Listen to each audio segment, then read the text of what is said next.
So, good afternoon or morning or evening, depending on where you're looking this series from. And my name is Lucia Giovannini, and I'm a transformational speaker and author of 13 books, including A Whole New Life, which was recently released in the US. And in this Inspirational New Life series, I'll be chatting with inspiring men and women who have discovered how to harness the power of change and create a whole new life that is truly fulfilling and authentic to who they are. And my next guest on the series is Mark Nepo. And Mark Nepo is a poet and spiritual advisor who has over 30 years of experience writing and teaching about the journey of inner transformation and the life of relationships. He's also a cancer survivor. He will talk more about that. And he is known best for his book, The Book of Awakening, which was a New York Times #1 bestseller. And Mark was interviewed by Robin Roberts on Good Morning America, and in 2010, Oprah Winfrey chose his Book of Awakening as one of her ultimate favorite things for her farewell season. Mark has also appeared several times with Oprah on her Super Soul Sunday program and was named to Oprah's Super Soul 100 list of visionaries and influential leaders. So, as you can imagine, I'm really honored to get my own opportunity to interview Mark and chat with him on the spiritual journey of transformation. So welcome, Mark, and thank you for being here. Thank you. Thank you. It's wonderful to be with you. Absolutely. So I'm really excited so let's dive right. Sure. So why is the spiritual journey important for anybody going through sudden change or seeking transformation? Yeah, so that's a wonderful question, and to back up just a second, and let me share a little bit about my own journey, and also to start with the sense that the spiritual journey, which is how we connect the spirit that lives in us with the spirit that is all around us and that has always been around us. It's how we stay alive. You know, we inhale and exhale. We don't have choice about that. That's how we breathe. But who can say the air in my lungs, you're breathing, I'm breathing, if we were in the same room, whose air is it? It becomes everyone's air. And so the way the heart breathes is how it brings spirit in and out of us. And this is how so it becomes more acute when we're going through difficult things and the wisdom and the lessons that surface. But we all need this. We all need to be connected within and without. So I'm, I recently turned 68, and which I thought was very old when I was young, and doesn't seem so old now. And but in my 30s, I went through 3 years where I had a very rare form of lymphoma, and almost died, and went through very difficult surgery and chemo. And the chemo almost killed me. And so this really has changed everything for me. And to say that, to begin with, that everyone will be given the chance to be dropped into the depth of life. It doesn't have to be a difficult, catastrophic thing. It happened to be cancer for me, but it just as well could have been beauty or surprise or wonder or being loved unconditionally for the first time. So the first thing as we talk and share this with everyone is that for me, it's very important that how we meet that chance to be dropped into the depth of life is the deepening of our spiritual journey. And so for me, in my mid-30s, when I was thrown into this, several things happened to me. First, before that time, I was very much a heart-centered person, but going at it very much through my head. I was up in my head a lot, and through no wisdom of mine, this experience dropped me into my heart. And ever since then, my mind has served my heart and not the other way around. And the other very kind of important thing is that I'm Jewish by birth, and I have a real tie to my Jewish heritage, but I'm a student of all paths. And this has come from this journey of almost dying and still being blessed to be here. Because, I was so grateful to have people from all walks of life and all traditions um, offer me some kind of help. And so when I found myself still here, I was not, and am still not all these years later, wise enough to know what worked and what didn't. And I feel that I was challenged by spirit to believe in everything. And all my work, all my books, all my teachings through all these years have really come from trying to affirm and make available the common center of all paths while lifting up the unique gifts and tools of each. You know, I often think that, it's the poet in me that sees, it's the philosopher in me that tries to understand, but it's the cancer survivor in me that is committed to making everything useful. Yeah.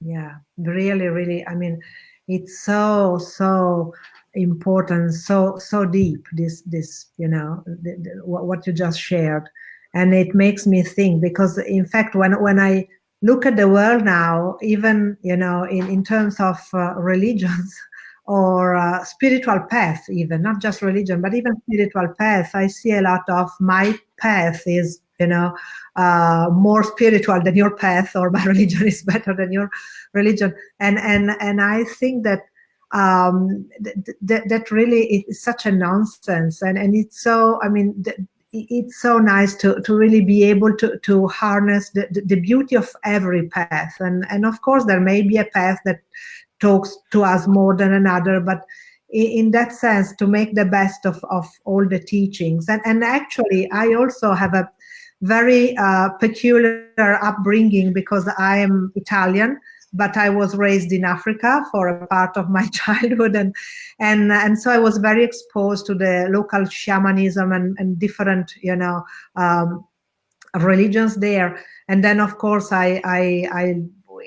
when I was younger, I loved going to India a lot. And so what I found, to make a long story short, what I found is that there are so many commonalities, and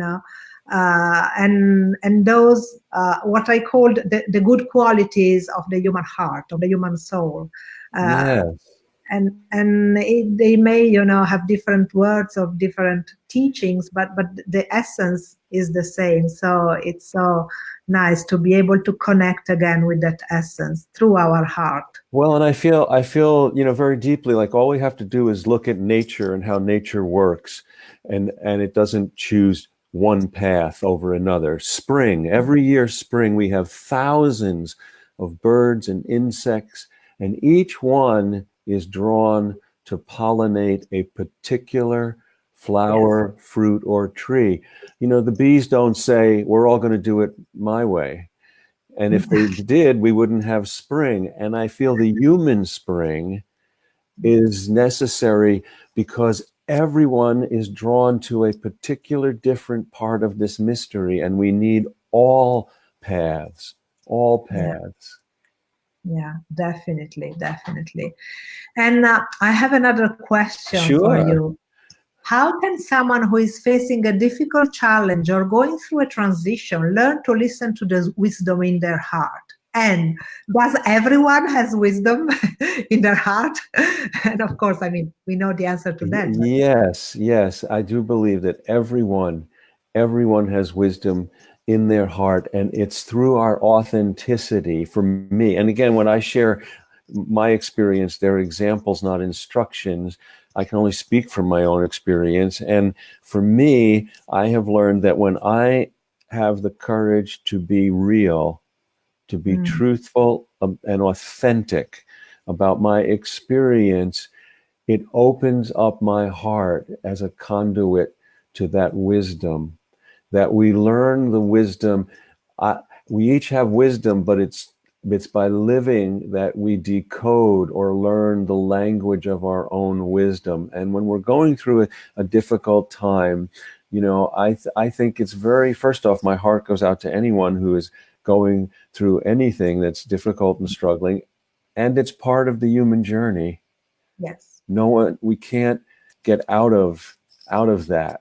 It is the friction of the wheel of life. And And what I encourage is to really follow your heart, to be present. I know for me, fear and worry and pain, they pull us away from our center, and our job is to return to center.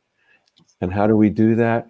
Well, for me, it's by returning to move at the pace of what is real, to move at the pace of what is real, and to humbly ask for help.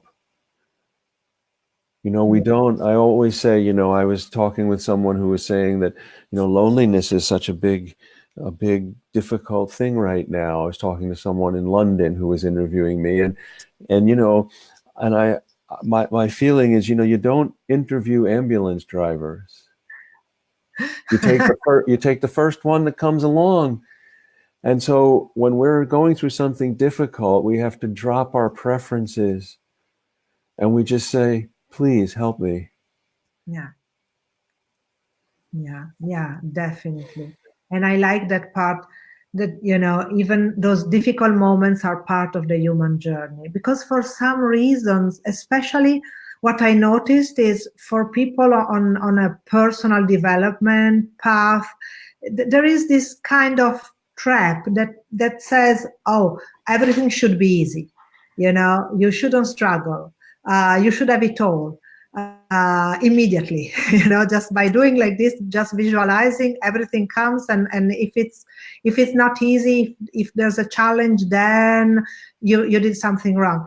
But in reality, it would be beautiful if life were only moments of joy and enthusiasm, but it wouldn't be life, probably, because the human journey, it has also got to do with yes, and all we have to do to understand this is that the resources of life and the mystery of life come in their wholeness, and so it's understandable. Human beings have always wanted to separate out the difficult from the pleasant, but it's like a glass of water. We all know that water is made of hydrogen and oxygen, but I can't say to you, oh, could I just have the hydrogen, please? Nice. Because even if you could, it would no longer be water, and it would no longer be a resource. And so I think that life has been made just difficult enough that we need each other to ensure the journey of love. To ensure the journey of love. And we are shaped, it's interesting that I think, nobody wants suffering. We don't sign up for it. We don't, but it's like gravity, or it's like the elements.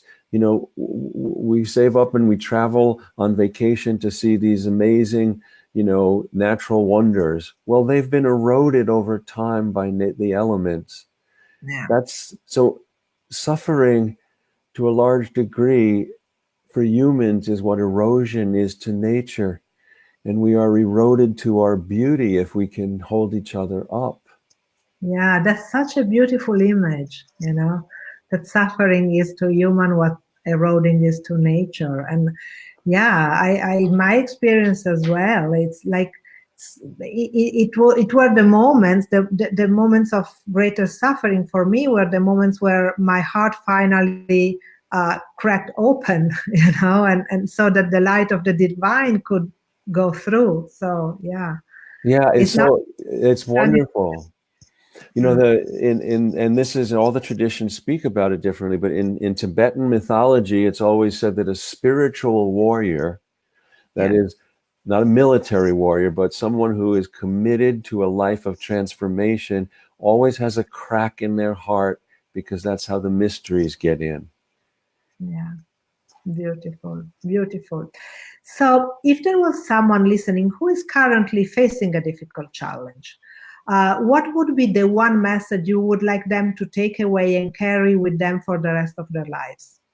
Oh, well, just from my own experience, and first off is that no one knows what anyone's really going through.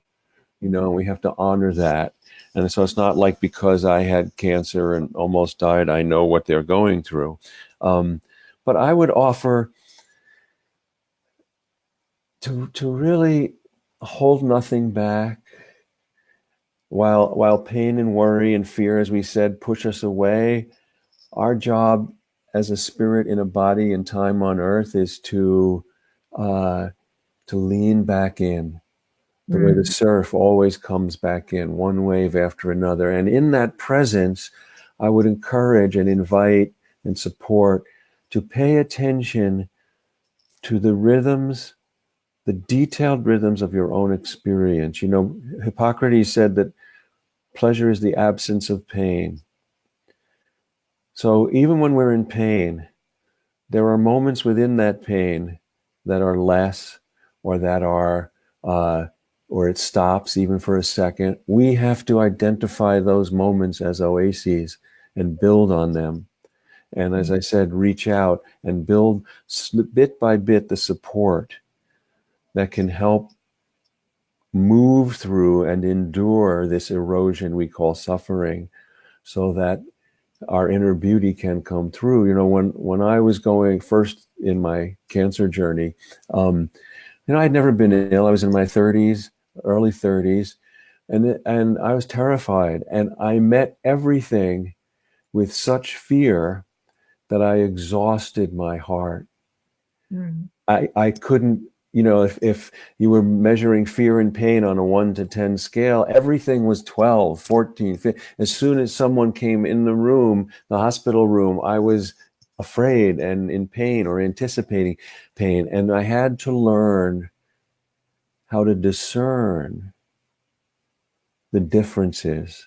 Everything, you know, when the nurse came to shift me in bed after surgery, I didn't like it, but it wasn't 10 on a scale of 1 to 10. I had to learn how to make discernments so I didn't exhaust my heart completely. And so I offer this, that the work of self-awareness is to shine the light of our heart on whatever's before us when we're going through difficulty, so that we can make those discernments and build our way through. Yeah, what a powerful message. What a powerful message. And I think there's so much in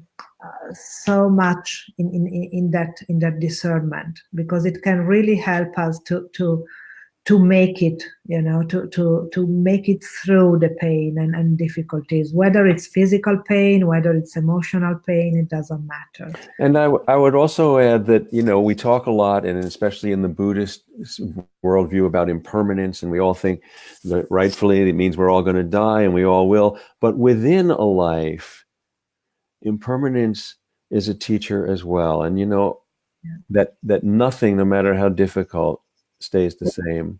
Exactly. I had a moment where, you know, for everything's different for people, what's difficult. But for me, at the time, I had to have several bone marrow samplings. And for me, those were very difficult. You know, I didn't know how, after having one, I didn't know how I would get through another. And then, you know, this discernment, somehow spirit enabled me to say, yes, it's terrible, it's hurtful, I don't want it, I don't want to do it. The actual bone marrow procedure was like 20 seconds. And so I had to start to see, oh, impermanence within this life is a gift. Okay. That there will be life on the other side of those 20 seconds. And as much as it's not, I don't want it, I don't like it, but I started to be able to see my way through it, so that incident, I didn't live, when I was afraid and couldn't face it, I lived in it. Yes. But when I could see my way through it with my heart and spirit, it lived in me. It right-sized it. Yeah. So it right-sized it. Yeah. And as a matter of fact, I was thinking what we enlightened human beings normally do, we do vice versa. So we enlarge the pain, we expand the pain, because in our mind we keep on thinking about it. And so maybe something happened, and I'm not just talking again about physical pain, but also emotional pain, maybe a breakup, a bad divorce, or anything. We keep on thinking about this in our mind. So maybe it happened years ago, and we still suffer for that because we still carry that pain within us instead of just letting it go in the past. And as you said, 20 seconds can become, at this point, can become a whole life, instead of realizing that it's just those 20 seconds. Yeah, let me quickly tell this. There's a wonderful ancient anonymous Hindu story about facing pain, and it's about a master and apprentice. There's always a master and apprentice, and the master asks the apprentice, who's always complaining about life, he says, bring a handful of salt, put it in a glass of water, and bring it to me. And he does, and he says to the apprentice, drink it. So he drinks it and he spits it out. And the master says, what's the matter? He says, it's bitter. And the master says, I want you to bring the same exact handful of salt and follow me quietly. And he leads him to a lake, and he says, put the salt in the lake. And he does. And he says, drink from it. And he kneels down and he scoops up and it dribbles down his chin. He says, well, he says, oh, it's fresh. And the master looks at the apprentice. He says, stop being a glass, become a lake. Fantastic. Yeah. And so, pain and worry and fear, they make us constrict. They make us a glass. That's natural. So we can't hear this story and say, oh, I'll never be a glass again. No, we will, because we're human.